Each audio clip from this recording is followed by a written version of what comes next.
From Hollywood, it's time now for Edmund O'Brien as... Johnny Dollar. This is Lieutenant Shark. Did you leave a message for me to call? Yes, I did, Lieutenant. I want you... It was all bundled up by the time I got it. Snyder got your name and what hotel, but I never did find out who you are and what you wanted with me. It's about the Alonzo Chapman killing. Oh. Well, what's your interest in that? I'm an insurance investigator. I was sent out here from Hartford, Connecticut to see what I could learn. Oh, you were? Well, how'd you get out here so fast? We got the news at about 8 last night. I was on a plane by midnight and in Los Angeles by noon today. Must be tired. I don't have any more than I had last night. I suppose you want to talk to me, though. Yeah, I'd like to. All right. Come on over. But give me an hour so I can get some lunch.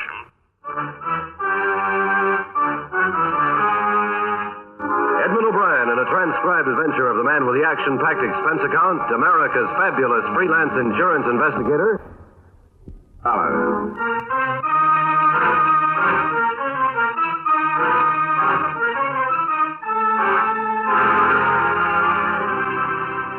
Expense account submitted by Special Investigator Johnny Dollar to Home Office Tri-State Insurance Group, Hartford, Connecticut.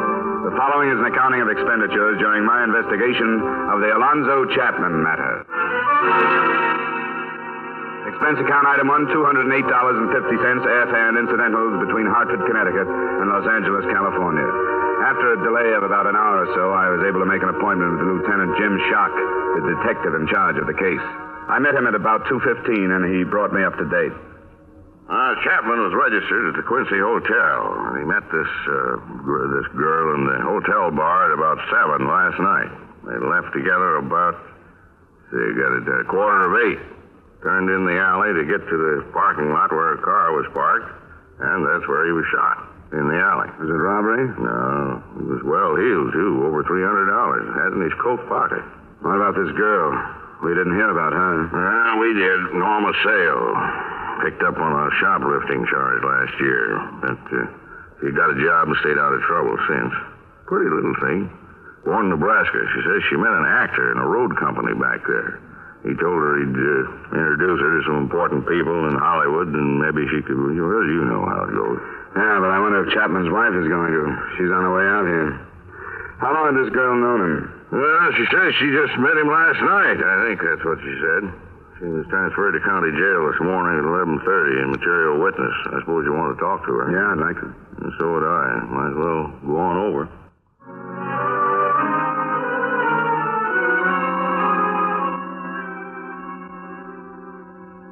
Because it's growing too fast. That's why. We got too many people. We got too many cars. Too much of everything but streets. It's a mess. Of course, I don't know anything about Hartford. I've never been there. Well, it's a little slower paced than Los Angeles, but it's got its problems. I suppose every place has something. Yes, it is, Lieutenant. Oh.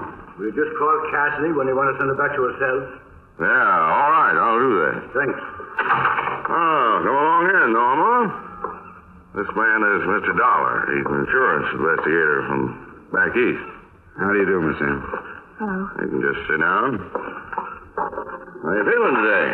Not very good. I tried to talk to you last night after Mr. Chapman was shot. You remember? I sort of half remember. I went to pieces, I guess. Yeah, you did. Couldn't get anything that even sounded like a statement from you. That's why I had you held, so we could talk it over today. Sure. I don't know anything. We left and then it happened. How long had you known Mr. Chapman? I just met him last night. He made regular visits to Los Angeles. Are you sure you didn't meet him before? Of course I'm sure. Why would I lie about that? We just struck up a friendship last night. How did that happen? Well, I dropped into the bar at the Quincy for a drink, and he started to talk to me. What all did he say? It was just one of those things that happens all the time. I knew it was a pitch, but he seemed like a nice guy. He just didn't want to be alone. He asked me if I knew any good places to eat, and I told him about a place I like out towards Hollywood, so he asked me if I'd show him. You ought to be more careful who you get friendly with. Maybe I'd better turn that around and say you ought to be more careful about who knows you're getting friendly with somebody. I guess I don't get you. We're looking for a reason somebody would want to kill Chapman. Maybe a man friend of yours? It couldn't be anything like that. I don't have any steady boyfriends. No, that's not saying there isn't somebody who wants to be one, is it? There isn't anybody, and that's the truth. If it had been somebody I knew, I would have recognized him, wouldn't I? And it's possible that you might want to protect him if you did know him. I didn't know him. There isn't anybody who'd do anything like that. Now, I can't hold with that, Norma. You're young, you're pretty. Why, I should think there'd be a bunch of young bucks after you. Boys from that store where you work, maybe. I tell you, there isn't. It's the truth. There isn't. If there was, I'd tell you. Well, maybe you would. We've got to find a reason that Chapman was killed. I don't know. It wasn't because he was with me. All right now, Norma. Don't get all upset again. You've got to remember some other things. I hope you aren't holding anything back, Norma. You know that we can learn the truth from other people. Sure I do. Ask the girls I work with. Ask Jeannie Stevens. She ought to know. She's lived with me for almost a year. All right, Norma. Now, when you and this Chapman decided on a place to go for dinner, you left the hotel. You started for your car in the parking lot, huh? Yes. You turned into the alley, which was a shorter trip than going around the corner, and this gunman was waiting there. It wasn't dark, was it? No, not quite. How far down the alley was this man? Well, it was not very good at measuring, but must have been about halfway to the parking lot. There's a big trash box there behind one of the buildings. This man was waiting behind the box, and when you came by, he stepped out, fired 3 shots, and ran away. And it was light enough so that you could get a good look at him? Yes, it was darker in the alley, but I'd have recognized anybody I knew. Would you remember if you saw him again? I'm not sure. Maybe I would. Now, Norma, it's up to us to figure out how come this killer was waiting there, where he was.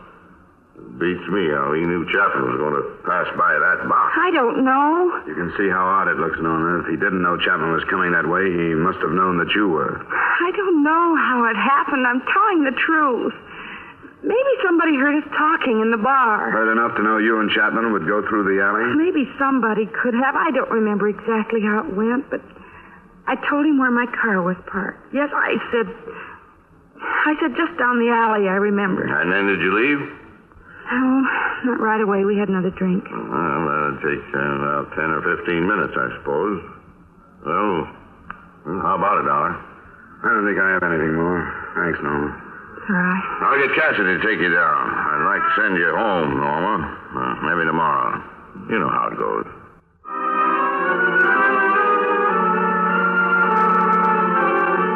both Lieutenant Shock and me, the jealousy motive was still first choice. As a matter of fact, at that point, it was the only choice.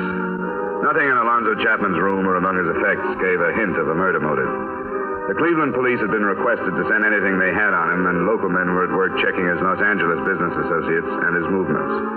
Shock left to question Norma Sale's roommate, and I went back to satisfy myself on the beginning of it all. I waited for the evening bartender at the Quincy Hotel. No, I'm not busy. We won't get crowded for another hour. How about last night? Were you crowded about 7:30? Oh, yes, well. If you'd asked me about anybody else in the place, I couldn't tell you a thing. But I remember this little blonde dame and this guy Chapman. I'm glad to hear that. Usually doesn't happen this way. Yeah, I suppose not, but I'll tell you how it was. You see, Chapman had been in a hotel for a few days, you know. Yeah, I got in Friday last week. Well, I'm not sure when I first met him, but he'd drop in for an early drink, like, 5:45, 5 o'clock. Yeah, we'd talk a little bit, then he'd go up to his room and come back around 7 and stay for another hour or so. I tell you, it was bound to happen. What do you mean? Oh, not his getting killed, not that part of it. I mean a little blonde. I didn't snoop what he was saying to her or anything, but when she came in, the bar stools were all taken. Chapman spots her and gives her his place. How long had he been there? Just a couple of minutes. I hadn't gotten around to taking his order yet, but when I did, he ordered for the both of them. Then after that round, they moved to one of the booths. Did you happen to notice another man who could have been interested in them and could have been close enough to overhear them? Oh, no, gee, the place was full. I didn't notice. Or maybe the bar girl did, Grace Curcio. She'll be in at 5:30 if you want to talk to her. I'll have to come back later. Chapman's widow is due to arrive in about 20 minutes. That masher had a wife? Yeah, how about that?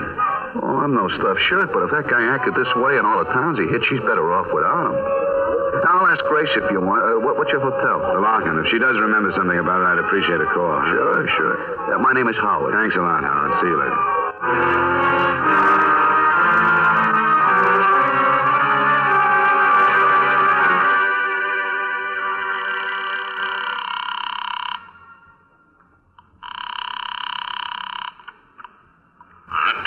Lieutenant Shock. Lieutenant, this is Dollar. You got anything to report, Dollar? Nothing that does us any good. Mrs. Chapman just checked into the hotel. I'm in the lobby there now. How did you make out with Norma's roommate? Oh, just fine. She seems like a level-headed sort of girl. She says Norma hasn't gone with any one particular man for a year. That was, the name was Clyde Mills. Served a 6-month sentence on some charge or other, not important what, but they're all washed up. She says he's not even in town, but we'll look for him anyway. Yeah, I'm going up to talk to the widow if it's all right with you. Sure, go right ahead. Make a suspect out of her if you can. We need some. Could be. From what I hear, she had a motive, not counting the insurance money. But I don't know whether she knew it or not. I'll check with you later.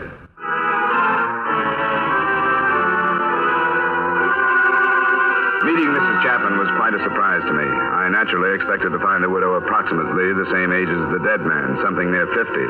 But she wasn't. She looked to be only a few years over 30, if that. Don't feel like you have to try and make things easy for me, Mr. Dollar. You don't. All right, Mrs. Chapman. Did he suffer much? No, he died almost instantly. If it had to happen, I'm glad it went that way then. I hope you understand. I'm trying to. I take it you weren't too fond of your husband. I wasn't. And it would be stupid for me to tell you anything else or to act any other way than I am acting. We're still looking for the reason your husband was killed. You said he was taking this girl someplace. He was, but we haven't been able to make anything out of that yet. She says there's nobody who would kill out of jealousy. I saw her picture in the paper. We doubted it, too, but our closest friend wouldn't have any reason to protect someone who had tried to kill Miss Sale. She said there was nobody. Well, there are other men who'd have good reason to kill him. You didn't know him, did you? No, I'd never seen him. He was good looking. Not tall, but he sort of looked it. He took care of himself. The iron gray hair. He was better looking when he passed 45 than he ever was when he was young. I was surprised that you were so young, Mrs. Chapman. That's why. He was attractive to women. My bad luck was leaving Cleveland and letting myself get roped into a marriage. I found out about one of these girls, and then he started bragging about all the others. You mean it's possible that a man followed him to Los Angeles from someplace else and killed him? I don't know, but I do know that he must have hurt a lot of people. Well, he's through hurting me. I've stuck it out because I knew this was going to happen someday. Every time I've read about a murder like this, I knew it would happen to him. Now it has. Now I own a house. I have a bank account. Insurance money. I'm finally getting something from my marriage.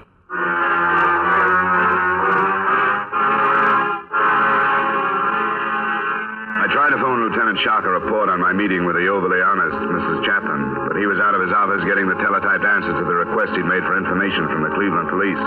So I cabbed over to see him. Now, I'm not saying that what Mrs. Chapman says isn't possible, but I don't want to go off half-cocked on a wild goose chase. I didn't think you'd like it. I don't either. Chapman came here from Fresno by train, so say it would have to be some guy from there. See why he didn't. Well, say he didn't kill him in Fresno because he thought he wouldn't draw suspicion down here.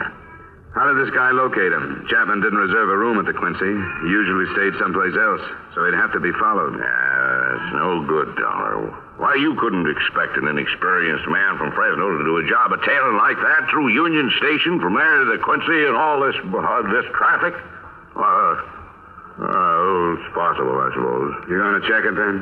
I guess so. Probably wouldn't be too hard to get a list of the people who got on that train at Fresno. Yeah, list is hard up for motives. Now we got them all over the country. He was old enough to know better. Lieutenant. What? Here's a follow-up on that stuff from Cleveland. Oh, thanks. Great. Well, this is darn nice of those boys. Get something? Say, Chapman phoned Cleveland that day. He checked in, didn't he? Yeah, it was Friday. Why? Look at this. Seems like his missus was seeing a lot of a man named Nicholson. He's known to have left Cleveland on Friday night, and he hasn't been seen since. I like this a whole lot better. Yeah, this could be what we wanted. A man with a motive who knew where Chapman was. You think it's time you met the honest widow?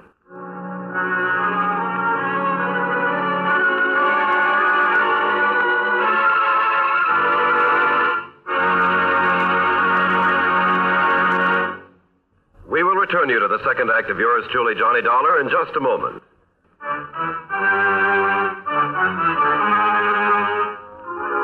Now with our star, Edmund O'Brien, we return you to the second act of yours truly, Johnny Dollar.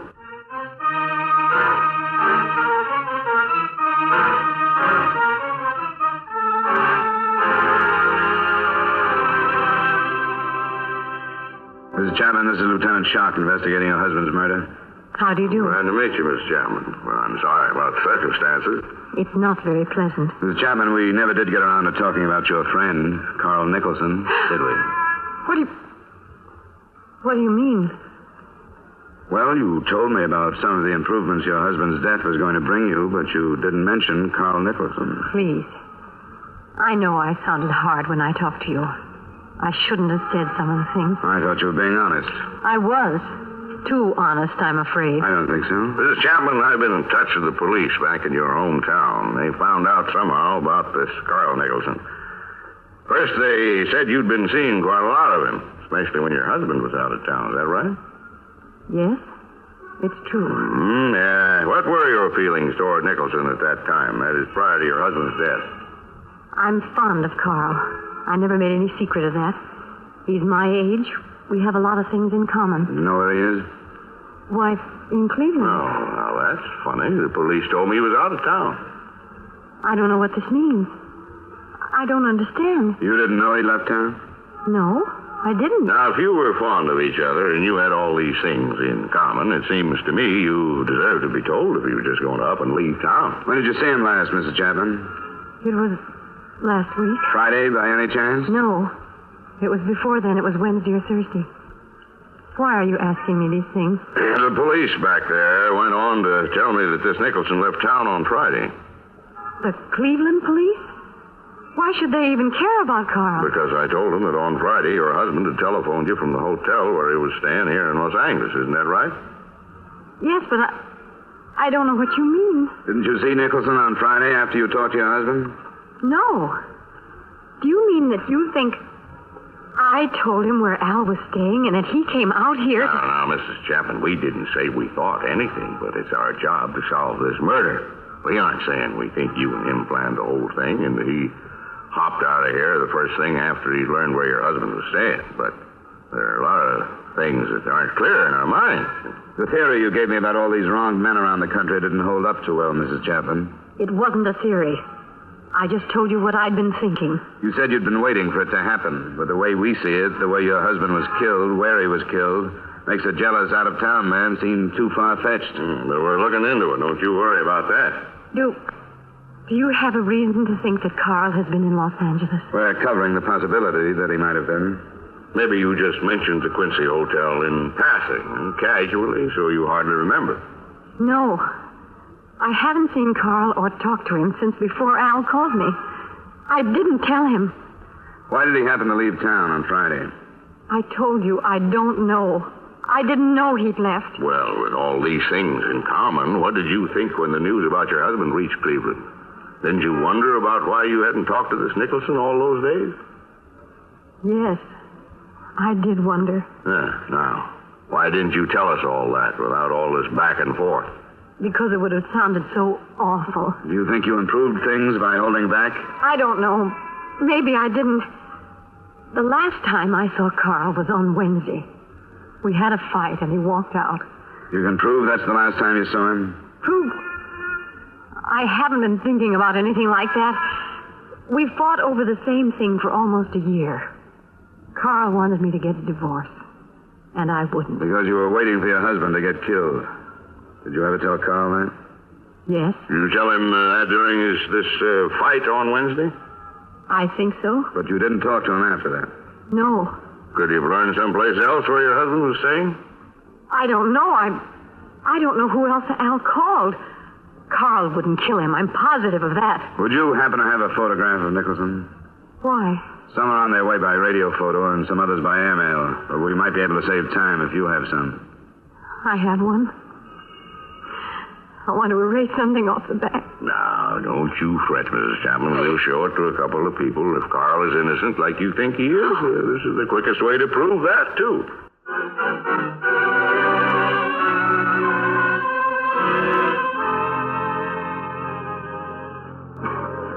Gee, I I'd sure like to help you. You know, if I'd seen a snap before... Sure. Don't say anything you're unsure. What did the bar girl say? Almost the same thing you did. It was crowded, and she wasn't sure. Oh, I'm awful sorry. That's all right. I'd rather have a careful witness like you than one that thinks he has to say something to live up to the title. Well, yeah, this guy could have been here, and he couldn't have been. That's the best I can do. I'm sorry. Thanks, Howard. It's okay. I'll do better next time. I'll keep my eyes open from now on. Maybe I'll get on a force someday, huh, Lieutenant?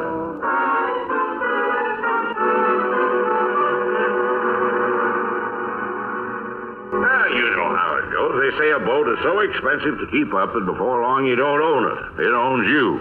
So we sold it, and there went my fishing trips. You get much back there? Yeah, but I haven't gotten back into it since before the war. Yeah, you ought to. Everybody ought to. It's the best nerve tonic. Lieutenant. Well, oh, thanks. We won't be long. They'll take it down when you're through. Hello, Norma. Oh, We've got a picture of a man we want you to look at, Norma. why? Well, you look at it. Come on, get a good, bright light on it here. Who is he? You ever seen this man? I couldn't swear, but I think he could be the one that shot Mr. Girk. I hate to say for sure because Mr. Chapman was on that side. Look at it again, Norma. What is there that you think you recognize? Well, maybe I'm wrong, but the way his hair, right here, the way some of it hangs down across his forehead. This man's about Dollar's height. Well, I'm not sure of that. He was kind of crouched. But you think you saw the hair? I don't even know why I think that, but when I close my eyes, it seems like I can see his face. Yeah, well, now you take a long look at it. Study it. We'll have some more pictures of this man tomorrow. And if you can be sure, why, then maybe we can let you look at him flesh and blood. What happened so fast? Just take your time and forget the lieutenant and me. If I could, I'd leave it so you could study it all night, but it's a piece of evidence, and therefore belongs to the state, so I can't leave it.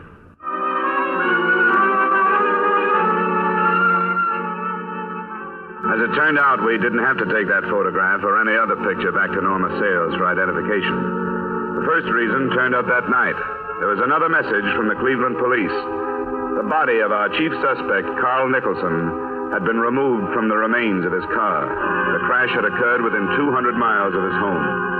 Witnesses said that he had been returning from a friend's country place, and the alcoholic content of his blood gave credence to Mrs. Chapman's story that they had quarreled. It became obvious later that he had been on a week's drunk. In addition to killing him, it had removed him in other respects as a suspect. The other thing that changed the direction of the matter was not as closely connected to any of the principals. As a matter of fact, hardly connected at all. It was a story on the front page of the next morning's paper. A man named Max Gerber with a criminal background had been found shot to death. Along with a year-old picture of him was printed the fact that he had been staying at the Quincy Hotel. With Lieutenant Shock, I went to view Max Gerber's remains and his effects. And at 10 that morning, Norma Sale was once more ushered into us. Well, Norma, we seem to keep you busy, don't we? Sit down, Norma. Did you bring some more pictures? Not the same as we brought last night. That wasn't the man you saw in the alley. I wasn't sure. The bartender at the Quincy says he'd never seen you in there before the other night. Why'd you happen to go there? I don't know. Guess it seemed like a good idea because I hadn't been there. Was there something special that took you there, Norma? There must be quite a few bars where you haven't been. There wasn't anything special. I think it's fair to tell you that we checked the store where you worked and found out that you left there at 3:30 that day. I didn't feel very good. You felt good enough to go to the Quincy. You felt good enough to let yourself get picked up by this man. I guess that's my business, isn't it? What I want to do and who I want to be with? Why, sure it is, Norma. Who did you want to be with? What do you mean? A man named Alonzo Chapman or a man named Max Gerber? I just went in, that's all, and I met this guy. You didn't go into that bar expecting to meet some special man, did you? No. Not even if you were paid to meet him? No, I don't know what you're talking about. That man that was killed. I mean, the one you were with. Did you know what he did for a living? Said he was a salesman. Well, that's what we're getting at. He was a salesman. We cut 2 pictures out of the paper, Norman. Here's one. This the man you met at the Quincy? Yes. You sure, Norma? Yes, I am. This man wasn't killed in the alley the other night. He's the man I was with. No, he isn't. This man was killed last night, Norma, right outside the Quincy Hotel. Here's the picture of the other man. They look alike, don't they? They're the same. I saw the suit Max Gerber was wearing. Even it was sort of the same as Chapman's. It was brown. They're the same. I mean, it was Gerber. It was Gerber you were supposed to meet. It was Gerber. No, it wasn't, Norma. Yes, it was. All right. You were supposed to pick up Gerber in that bar, weren't you? I didn't know what they were going to do. But you did pick this man up and take him down that alley. They said he owed them some money, and that's all they wanted. Tell us how you found this man in the bar, Norma. They pointed him out in the lobby. He made a phone call, and then he went into the bar. I went in after him. Brown suit, gray hair. Yes. It was Alonzo Chapman you took out to get killed. No, it wasn't. Why should we tell you it was if it wasn't? You're lying to me. You're trying to trick me. No, they just made a mistake. They pointed him out. Then you made the mistake. No, I didn't. I didn't. I did what they said. They told me I had to, and I did. They sent me because I was blonde, and it was the right one. They didn't say they were going to kill him. He just owed them some money. That's all they wanted. That's all I wanted. I didn't want anybody to get killed. I was blonde, and I was young, and that's why they sent me. For money.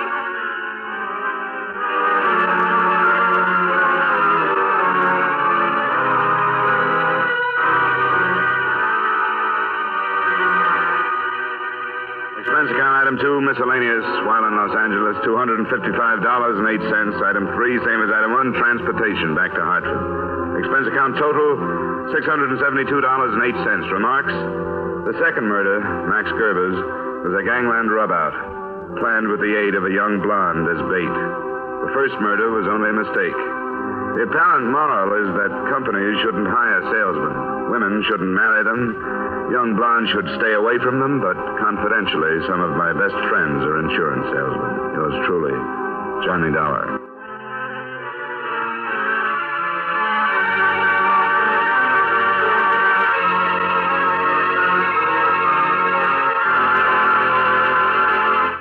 Yours truly, Johnny Dollar, stars Edmund O'Brien in the title role and is written by Gil Dowd with music by Eddie Dunstetter. Featured in tonight's cast were Hy Everback, John McIntyre, Harry Lang, Jeanette Nolan, and Virginia Gregg. Yours truly, Johnny Dollar, is transcribed in Hollywood by Jaime Del Valle.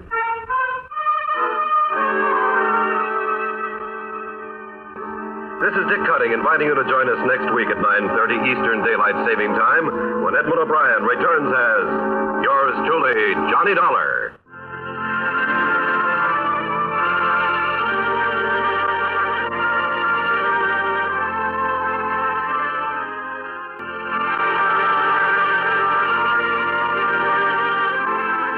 This is CBS, the Columbia Broadcasting System.